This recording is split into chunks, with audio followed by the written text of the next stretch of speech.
Voilà, alors ici on attaque on pourrait dire le gros morceau. Le travail comme concept, et aussi bien je dis souvent le travail comme objet. Et d'ailleurs, on s'apercevra qu'il y a dans cette distinction travail comme concept et travail comme objet, c'est pas ce que j'ai écrit là, mais peu importe, vraiment toute la question, tout le problème. Hein. C'est-à-dire qu'au fond, le travail comme concept, eh bien, c'est un concept de la bourgeoisie libérale, néo-marxiste, bon teint. Et puis le travail comme objet, c'est quoi? C'est les travailleurs. C'est un ensemble de petits lutins qui vont bosser tous les matins pour que ce système libéral se porte aussi bien que possible et les représente comme des objets nécessaires. Les représente comme des objets nécessaires de la machine travaillante, du système général de travail, mais ce faisant, les aliène aussi dans ce système de représentation. Voilà, je me suis fait le plaisir de citer ici Muriel Pénicaud, dont la finesse intellectuelle ne pose question pour personne. J'ai cité aussi Jules Villemin, c'est peut-être un petit peu plus intéressant. J'ai posé aussi la question de la psychanalyse. Alors la psychanalyse qui est vraiment cet espace aux antipodes de la réalité du travail. La psychanalyse, c'est ce qu'on fait vraiment quand on a fini de travailler, si on travaille vraiment dans des conditions qui nous permettent d'aller faire une psychanalyse, c'est-à-dire dans des conditions extrêmement bourgeoises et assises et sécurisantes. Il n'y a pas tellement de pratiques psychanalytiques en temps de guerre. Enfin, Freud en a un peu fait les frais, on peut le dire. Voilà, le travail, ça se situe sur plusieurs niveaux. Il y a le travail avec les réalités quotidiennes, le travail avec le présent, le travail au jour le jour, se lever le matin et prendre n'importe quel transport pour aller faire n'importe quelle activité qu'on va appeler travail et dont on se demande à la fin d'une existence à quoi ça sert.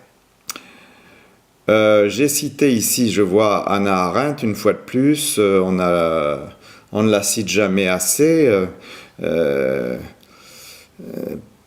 pour s'en défendre.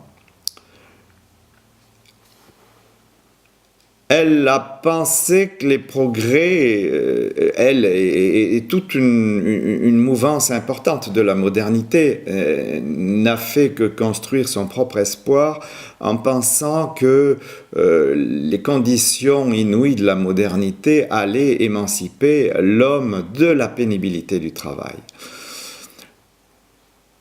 C'est charmant, c'est adorable. Mais au fond, comment pourrait-on imaginer ce qu'il en serait d'un travail non pénible? Comment pourrait-on appeler un travail non pénible?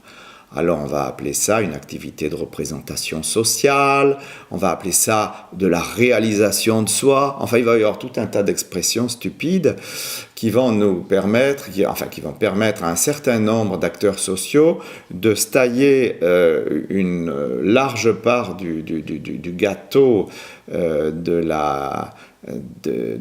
l'existence sociale à laquelle on est soustrait par le travail, beaucoup plus que même confronté.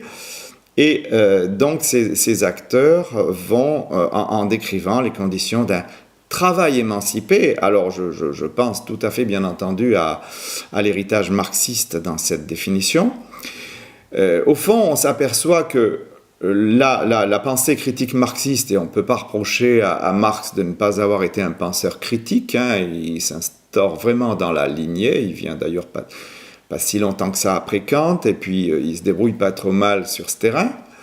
Mais force est de constater que ces concepts, et notamment le concept de travailleur émancipé, ont été véritablement exploités, alors pour le coup, par la frange la plus profiteuse de la classe bourgeoise, de la classe représentative, représentationnelle, arrivée, assise, au travers notamment de ce concept de la réalisation dans le travail. Je peux me réaliser dans mon travail, devenir quelqu'un de brillant, de juste, d'important, etc.